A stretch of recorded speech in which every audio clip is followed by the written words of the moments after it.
ওয়ার্ল্ডমেক নিউজে আপনাদের স্বাগত জানাই। এই মুহূর্তের সবচেয়ে বড় ব্রেকিং নিউজ দিয়ে আমরা শুরু করছি। বিস্তারিত তথ্য জানতে আমাদের সাথেই থাকুন। এবার ভোটের বুথেও ভেতরেও বাহিনী। কমিশনের সঙ্গে বৈঠকের আগে দিলীপের মন্তব্য জল্পনা। মনের জোরে এসেছি, অন্যের কাঁধে ভর দিয়ে শুনানিতে এলেন 104 বছরের বৃদ্ধা। দিলীপের দিনলিপি বদলে দিলেন অমিত শাহ। জানুয়ারিতেই উত্তর দক্ষিণে সভা, 4 মূর্তিকে চাইছেন অনুগামীরা। জমি হারানোর ভয়, অভিষেক সেবাশয় ক্যাম্পের ঘোষণার পরে নন্দীগ্রামে স্বাস্থ্য শিবির শুভেন্দু অধিকারীর। ভুল করে তৃণমূলে গলবস্ত্র হয়ে ক্ষমা চাইছি, শিশিরের মন্তব্য নাটুকে সংলাপ পাল্টা কুণালের। চা শ্রমিকদের দৈনন্দিন মজুরি বাড়াবে, আলিপুর দুয়ারে বড় ঘোষণা অভিষেক ব্যানার্জির। দুয়ারে চিকিৎসা, বয়স্ক ভোট টানতে নতুন উদ্যোগ নীতিশ কুমারের। দিল্লিতে মৌসুম বদল, তৃণমূল ছেড়ে কংগ্রেসে ফিরলেন গনি খানের ভাগ্নি। মেজাজ হারিয়ে এসআইকে চর, মোদির বানারসে গ্রেপ্তার বিজেপি কাউন্সিলরের গণধর পুত্র।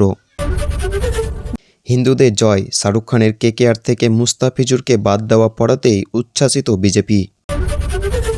ভোটের আগেই জয়, মহারাষ্ট্রের পুর নির্বাচনে 68 আসনে বিনা প্রতিদ্বন্দ্বিতায় জয়ী মহাজুটি।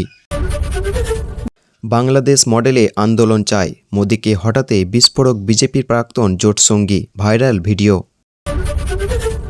উড়িষ্যায় বাংলাদেশি সন্দেহে আক্রান্ত পরিযায়ীরা, পাশে থাকতে সম্বলপুরে যাচ্ছেন অধীর চৌধুরী। অন্য বুথের ভোটারের বাংলাদেশি পরিচয় ফাঁস, বিএলওকে জুতো পেটার অভিযোগ। বাংলাদেশি সন্দেহে উড়িষ্যায় খুন বাংলার শ্রমিক, নিহতের বাড়িতে হুমায়ুন কবির। প্রধানমন্ত্রীর আবাস যোজনা ঘর পাইয়ে দিতে লজে ডেকে মহিলাকে ধর্ষণের চেষ্টা, গ্রেপ্তার বিজেপি নেতা। আলিপুর দুয়ারে 5-এ 5, 26-এর টার্গেট বেঁধে দিলেন অভিষেক ব্যানার্জি। উত্তরবঙ্গে বৃষ্টির পূর্বাভাস, ভাসবে কলকাতা সহ দক্ষিণবঙ্গ। 6 জানুয়ারি বীরভূমে আসছেন অভিষেক ব্যানার্জি, বাংলাদেশ থেকে ফেরা সোনালির সঙ্গে হতে পারে সাক্ষাৎ। এতক্ষণ শুনলেন সংবাদ শিরোনাম, এবার জানাবো বিস্তারিত খবর। বয়স 104, জীবনে যতবার ভোট হয়েছে ততবারই নিজের ভোট নিজে দিয়েছেন শিবানী বসু। ব্রিটিশ শাসন থেকে স্বাধীন ভারত সবই দেখেছেন নিজের চোখে, কিন্তু আজ সেই বৃদ্ধাকে নিজের নাগরিকত্ব প্রমাণ করতে অন্যের কাঁধে ভর দিয়ে যেতে হলো শুনানি কেন্দ্রে। অশোকনগরে শিবানী বসু বললেন, মনের জোর আছে বলেই এসেছি, যতক্ষণ লাগে লাগুক, কাজ সেরে ফিরব। এ যেন এসআইআরের নির্মম বাস্তব ছবি। বিধানসভা নির্বাচনের আগে পশ্চিমবঙ্গে চলছে ভোটার তালিকার বিশেষ নিবিড় সংশোধন। খসড়া তালিকায় গণ্ডগোল থাকলে ভোটারদের শুনানি কেন্দ্রে ডাকা হচ্ছে।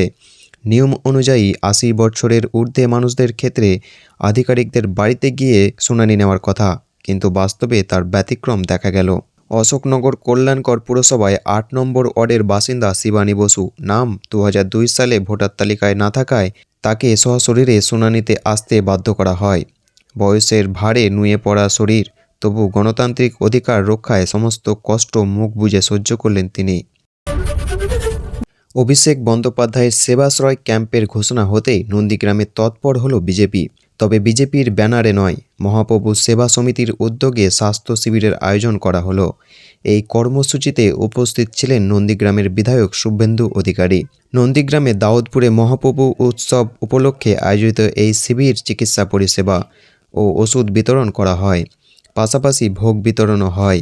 জাতীয় মহিলা কমিশনের সদস্য অচর্ণা মজুমদার জানান, এই স্বাস্থ্য শিবির নতুন নয়, গত 7-8 বছর ধরে তারা এমনি শিবির করে আসছেন এবং এর সঙ্গে কোনো রাজনৈতিক পাল্টা কর্মসূচির যোগ নেই।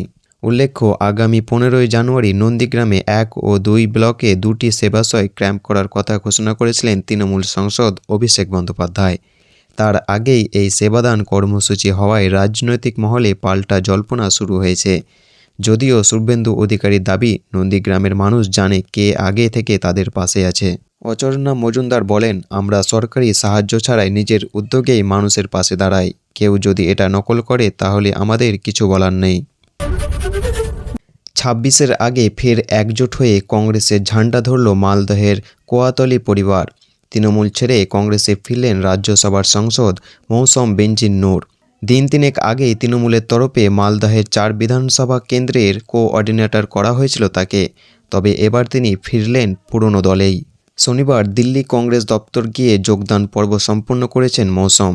দলে যোগ দিয়ে তার বক্তব্য, কংগ্রেসকে ধন্যবাদ জানাই আমার গ্রহণ করার জন্য।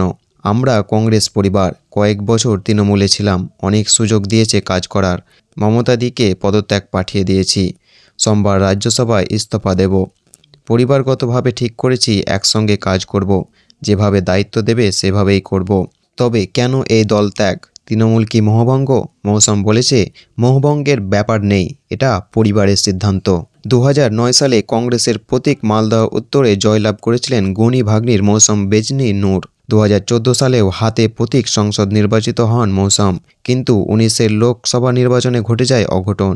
হাত ছেড়ে ঘাসফুলের প্রতীকের প্রার্থী হতে মালদার উত্তর হাতছাড়া হয় মৌসমের। ত্রিমুখী লড়াইয়ে ভোট ভাগাভাগিতে জয়লাভ করেন বিজেপির খগেন মুর্মু। তারপর মৌসম নূরকে রাজ্যসভা সংসদ মনোনীত করেন তৃণমূল।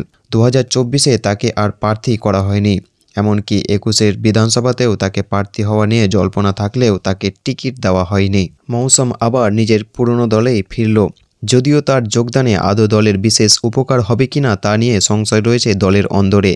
আর মৌসমের দলত্যাগকে বিশেষ গুরুত্ব দিচ্ছে না তৃণমূল। এতক্ষণ শুনলেন বিস্তারিত সংবাদ। আজকের মতো সংবাদ এখানেই শেষ হলো। ধন্যবাদ।